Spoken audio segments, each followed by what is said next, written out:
මිනිස්සු දෙක වෙන්න කැමති නෑ. එකක් කිව්වොත් 60ක් කියන්න තමයි බලන්නේ. මේකේ තරංගයක් නෑ. අපි අවුරුදු 7-800ක් ජීවත් වෙන මිනිස්සු නෙමෙයි. අනේකගේ කොතෙක් අඩුපාඩු තිබ්බත් කමක් නෑ.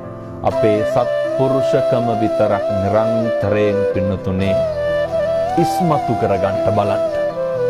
අපිට අවැඩ කරන අපිට අකුල් හෙලන උදවියටත් මෛත්‍රිය කරුණාව දක්වන්න බලන්න.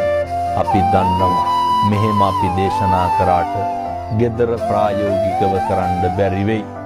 ප්‍රායෝගිකව කරන්න බැරි වුණා කියන එක නිදහසට කාරණයක් නෙමෙයි. සංසාරේ කල්ප ගානකින් මගේ අම්මේ තාත්තේ අපි ආයේ මිනිස්සු වෙලා උපදින එකක් නෑ. බුදුහාමුදුරෝ දේශනා කරපු විශිෂ්ට දේශනාව වන අත්ූපනායික ධර්ම තමන් උපමා කරගෙන